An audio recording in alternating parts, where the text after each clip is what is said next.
Dr. H is a little different. She does telehealth. And so she is nationwide and you can see her no matter where you're at. I was in private practice. I delivered all my own patients, I did all my own surgeries, and I felt really honored because I was able to treat women from teenagers, and I watched them have babies, and I watched them go through menopause, and I could watch their entire life stage. So I feel really honored and humbled. Currently, I'm the founder of Fem Survivorship, which is a nationwide telemedicine breast and gynecologic cancer survivorship practice. How long do you normally have people in your survivorship programs? And do you meet with them often? A survivorship program is a roadmap for care for the rest of their life. And so they come into the program and we're going to help prevent and detect new cancers. From diagnosis through the end of life is a survivorship program.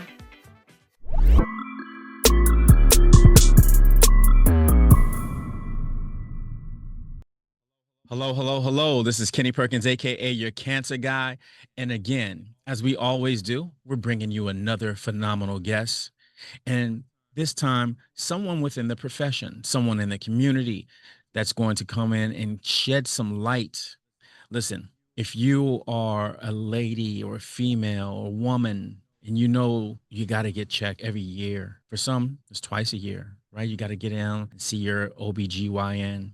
Well, today we're bringing a doctor in here to talk to you a little bit more about it. You know, we know cancer patients, there's some silent killers out there that there's no tests, ovarian cancer being one of them, right?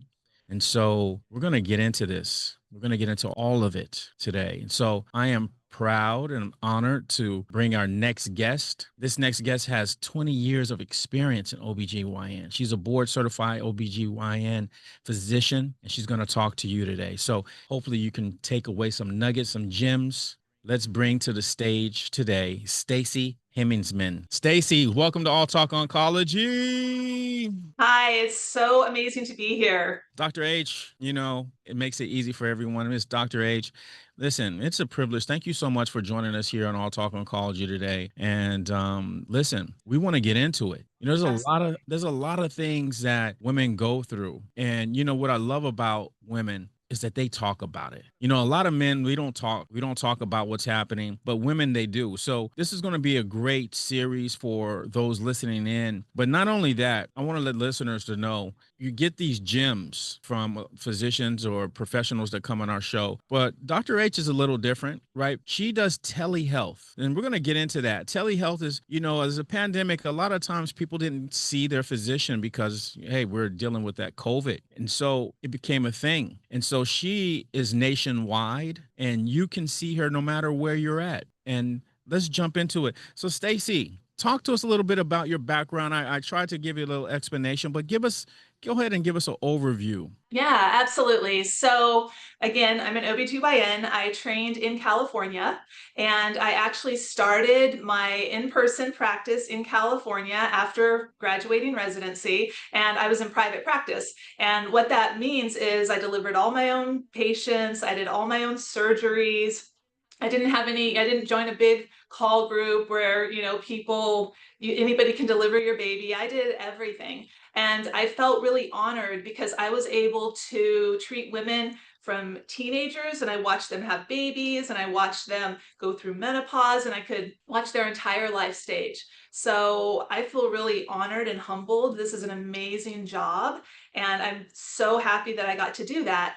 And then, like you said, during the pandemic, I was in California and it was a crazy time. And I had to basically shut down my practice because I had stopped doing OB a few years prior. And so we weren't considered, you know, essential, which is crazy because we were. And so I just shut my practice down. And in doing that, I actually joined a nationwide telemedicine practice. And I did that for 4 years. I thought it was a little bit crazy to do telemedicine, going from in-person to telemed, but I found how great it worked, the amazing things you could do, the women you could reach. And so I became medical director of that company. I transitioned out of that company, and currently I'm the founder of Fem Survivorship, which is a nationwide telemedicine breast and gynecologic cancer survivorship practice. Wow. We need more of that. You see people finishing, a lot of people going through the whole cancer experience, that journey. But Yeah. then how does the survivorship look? How does that work? What do you find programs? So for you to come in here and talk about you have a program for them, that's awesome. Yeah. And again, I'm very, very honored to have founded this program. It's kind of I'm sure we're going to get into it, but I can tell you why I founded it, how because it's kind of unusual for an OB-GYN to just kind of wake up one day and say, I'm going to start a survivorship program. So the evolution of the program is actually pretty interesting. For sure. We're definitely going to jump into it. One of the things that comes to mind is you're talking telehealth. So here we are, right? I mean, Yep. you're talking when you got a camera, you're speaking to your patient. You're not just doing like you basic. I mean, we're talking gynecological type things here. How do you do that over the line, Yeah. over the phone? You go ahead just with your camera, let me see these things. I mean, I don't know. I mean, this it's an honest question, but it's like, Yeah. man, how do you do that? So that's the number one question I get asked. Mhm. And it's a fair question. And it's interesting because when I first started this, I thought the same thing. I thought there's no possible way you can do gynecology online. But so let me say this, I am not here to take the place of an in-person provider. So you still need to get your yearly, exams. You still need to go in and get breast exams. You still need to do all of that. But what telemedicine does is it allows me to reach patients that don't have access to in-person care. And really, you can do a lot of gynecologic things via telemedicine. Menopause is a beautiful example. PCOS, so hormonal conditions, heavy bleeding, endometriosis, a lot of things you can do via telemedicine. And then obviously, if that patient needs an in-person exam, you're going to send them to an in-person physician. So it's not like we're, here cowboys in the field saying we're going to take care of everything. No, no, no. We work in conjunction with in-person physicians, and we're never going to take the place of that, right? But we find that the care is easily accessible. You can do it from home. You can do it, when you wake up in the morning, before you go to bed. You don't have to drive to the physician's office, find parking. So it's really, really convenient. And there's really a place for it alongside of in-person care. You still need in-person care, but this works just nicely in conjunction. And with survivorship, it is perfect. It is an amazing way to offer survivorship care because 60% of women with breast and gynecologic cancer don't have access to a survivorship program. And to me, that is just incredible. When I heard those statistics, we have to change that because we know survivorship programs, women do better with quality of life, with cancer recurrence diagnoses. And so, really, every woman with breast and gynecologic cancer needs to be in a survivorship program. And that's what I'm trying to do is make this nationwide and give patients more access to really the care they need. Yeah, it's definitely needed, right? And we see so many patients, as a radiation therapist, that's pretty much a primary cancer there. Between prostate and breast, those take up the majority of the patients. Of course, there's Yes. lung and brain and things like that, but you're absolutely right. So, what is you created this program called Fem Survivorship. Talk to us a little bit about that and what that entails. Yes, so this program follows all the NCCN guidelines for a survivorship program. So I didn't just wake up and say, let's create a survivorship program. This was actually an evolution that I thought about for a very long time. And the National Comprehensive Cancer Network, NCCN, puts out very specific guidelines for survivorship programs to follow. And really, there's four tenets of the program. The first is the prevention and detection of new cancers.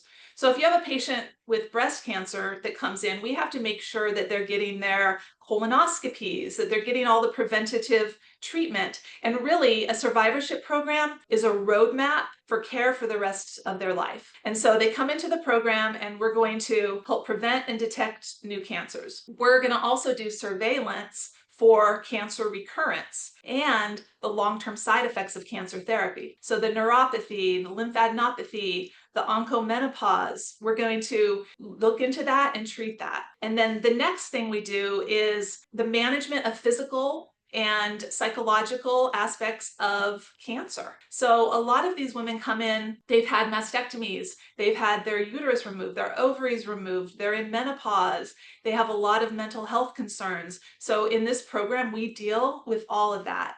And then lastly, it's a coordination of care, because right now survivorship in America is so fragmented. And I know some of your listeners watching that are survivors know this. So a patient, oncologists and breast surgeons and gynecologic oncologists are amazing, and they treat the cancer. You have to treat the cancer. You just have to do that. But then who treats the actual patient? So you're left with a patient and maybe they're in remission, maybe they're still going through therapy, through treatment, but there's all kinds of issues that they're dealing with and no one to talk to. So that's where my program comes in. So you come into my program, we're going to give you a survivorship care plan. And that is really the roadmap for all care. So we're going to go over your cancer, the type of cancer, your surgery you've had, the radiation, the chemotherapy. We're going to ask about all of your symptoms. We're going to talk about genetic counseling, and we're going to refer to everybody you need to refer to while still keeping in contact with your oncologist, with your surgeon. And so the patient can go into their oncology office and say, this is what I'm doing. And so it's just a roadmap and support for all the women. And really survivorship, people don't realize that survivorship starts from the second you're diagnosed through the rest of your life. Like sometimes people think, oh, survivorship, I have to be done with treatment. Some survivorship programs, that's true, but that's not what the NCCN guidelines state. So from diagnosis through the end of life is a survivorship program. We're here to support you, coordinate your care, deal with all of your side effects, all in a comprehensive telemedicine program. Yes. I mean, that's phenomenal, really. It's needed. And Yes. knowing that you have a program that people can utilize is phenomenal. And what Yeah. I was going to ask you is, how long do you normally have people in your survivorship programs? And do you meet with them often? Like, give us a little breakdown on how that works. Absolutely. No, thank you for asking. So yes, I have patients in my program from the time of diagnosis or whenever they find me, wherever they are in their care. So what they're going to do is they're going to come in for an initial evaluation. We accept insurance. So this is an insurance program. So you're going to come into the program, you're going to meet with me initially. That's going to be about an hour and a half visit. And so I go over everything and we start filling out the survivorship care plan. So you're going to see me, we're going to see what your needs are, we're going to address all of those needs. So survivors, especially women with breast and gynecologic cancer, they have so many needs for mental health, for GI symptoms, for physical therapy, for menopause.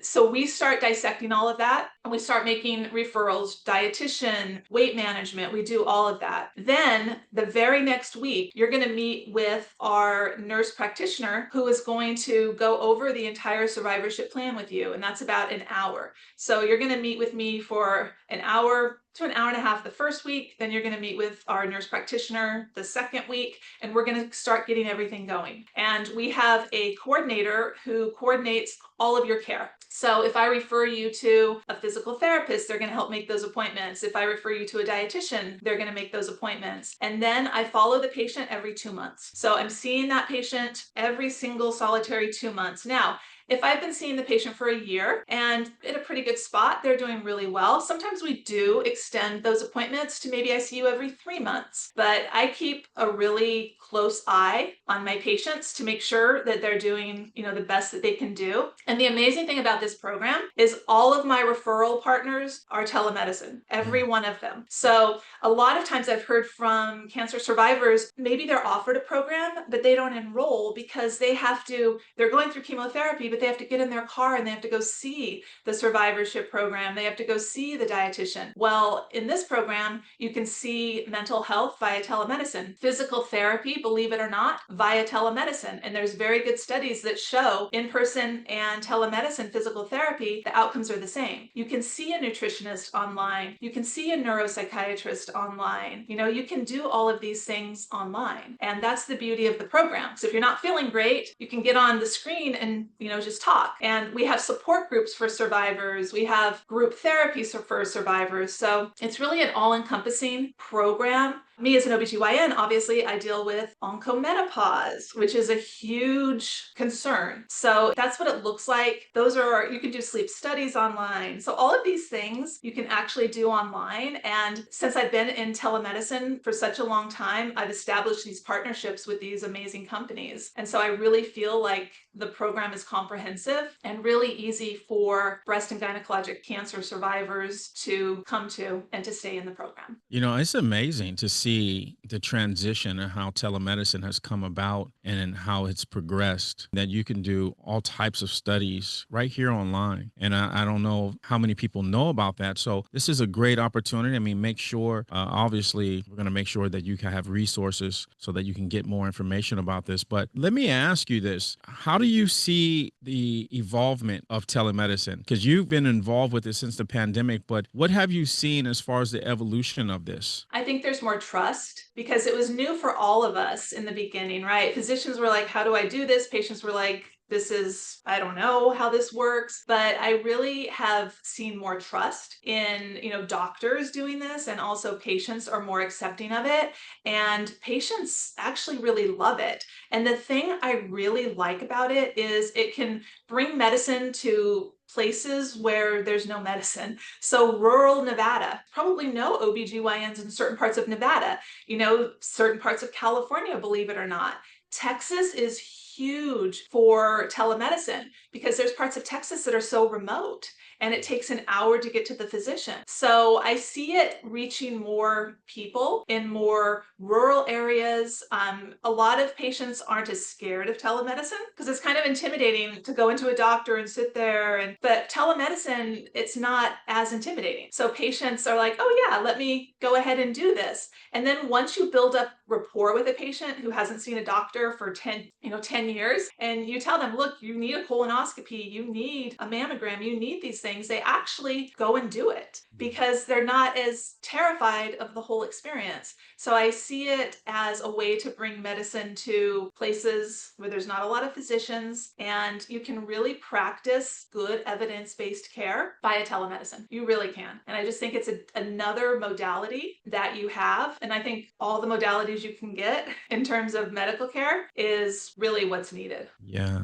I think that's phenomenal. I see it. I think if you're getting more and more involvement and structure in this way, I think a lot of people can transition, especially when you're talking about areas where they don't have access, right? So, Exactly. Exactly. I mean, if you have ovarian cancer and you're in Los Angeles, you have Cedars-Sinai, you have UCLA, you have USC, you have major centers that are amazing. But if you're up in, Bakersfield, Fresno area, there might not be a lot of access to a physician. So I just see it as really reaching more patients and providing really good care. you got a program, see people a year at a time, every few months, and which is great. How do you see your patients doing, those that are within the program? Yeah, this is the most rewarding part of the job. So a lot of my patients have never been in a survivorship program. So they'll come to me not knowing what survivorship is, and it takes a bit of time to build up trust and rapport, but we talk about mental health. These patients are really scared of recurrence. They're really scared of how their body looks, about their relationship with their partner. It's really the most vulnerable time, and these are the most vulnerable patients you can possibly treat. And so a lot of them have never seen a physical therapist. They've never seen a mental health psychiatrist or mental health therapist. And they're having horrible sleep issues and they've never had a sleep study. And so if you can address all of these concerns, they feel so much better. And it really just, they're validated because a lot of patients are like, am I crazy? Why am I having all these hot flashes? What's going on? I don't understand this. And feel like having intimacy with my husband, with my partner.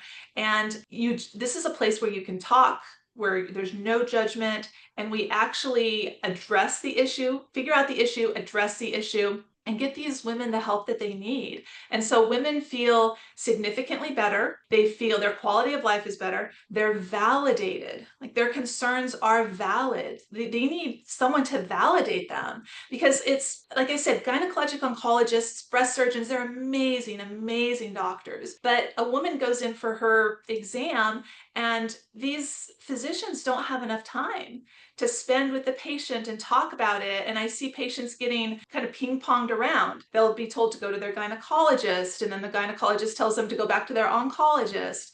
And they get so frustrated, and they're just like, I'm not going to do this at all. Just forget it. I'm just going to sit here and suffer. Women don't need to suffer. They just don't need to suffer. So if they come into a survivorship program, I see my patients getting validated, getting the help and the treatment they need. A lot of the patients need help with weight management, with diet, with exercise. So we get them on all of these programs that they can really make beneficial changes. We know that losing weight and exercise helps with endometrial cancer recurrence, breast cancer recurrence, estrogen sensitive cancers. So this program puts all of that together, and I see amazing results from my patients that I treat. That's what we love to hear. It's all about the results, really, right? I Yes. mean, if you can have all these programs in place, but if it's not giving the results, then what's our use? So we love to hear that. We love to hear that. Exactly. Well, and it's the Fem Survivorship also has a research team. So there's not a whole lot of research in survivorship telemedicine.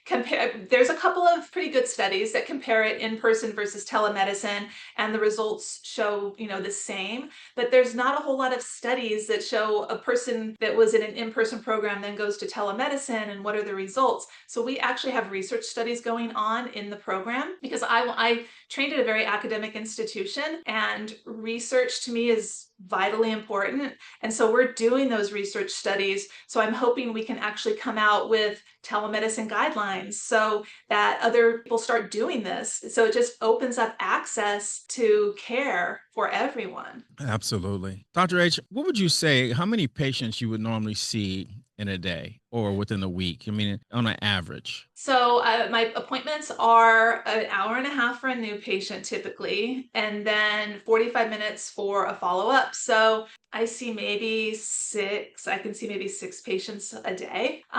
Yeah. Because this is really complex care. You're coordinating a multitude of things. You're putting the patients on different medications. You're talking about, oh, I have breast cancer. Am I allowed to do vaginal estrogen? Am I allowed to do these things? And so you're talking about the studies, and it's a lot of education. And so there's only 8 hours in a day. Well, I work a little bit more than 8 hours. But, Yes. so I can see around 6 to 8 patients in a day. But then I also have nurse practitioners that can see the patients. I always see the patient first and get everything going. But I have nurse practitioners that can see patients as well. Yeah. So it's really, I mean, six patients a day. I mean, that spending quality time with them for sure. Yes. Which is Yes. important. Well, it's important, and that's what these women deserve. I mean, honestly, this is such an overlooked population. And it was interesting. I was reading some studies like what's wrong with cancer survivorship. And I read this study that said the reason is we don't treat these patients like a distinct cohort. Like we have diabetes, we have guidelines for diabetes, we have guidelines for heart disease. Those are distinct patient groups and subclasses of patients. Well, there's not a survivorship patient subclass. And it's crazy to me that that doesn't exist. So we need to start looking at these patients as a group of patients that need this kind of care, like diabetes, like heart disease, and we need to provide it and offer it to all women. Because a lot of times, if you go to a community doctor to get your treatment, they don't have access to a survivorship program. It's not even offered. And if you think about it, 60% of these women are not in a survivorship program. To me, that is a staggering number. And we have so much work to do in this patient population, and we just need to do it.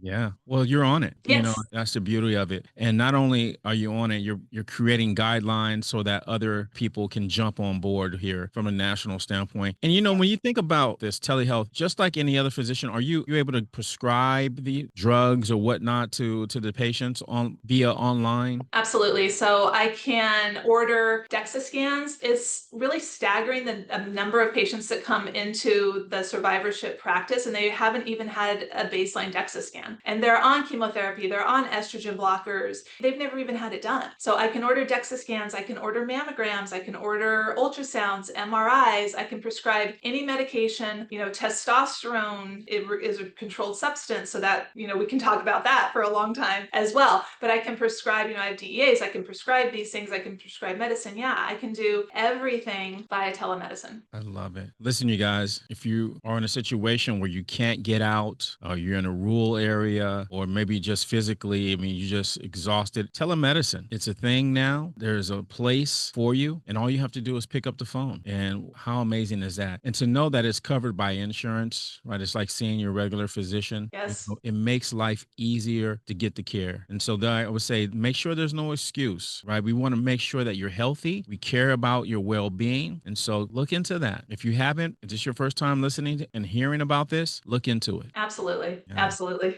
Well, Stacy, I love having you on the show today. I love your energy, your passion. It just exudes through the camera.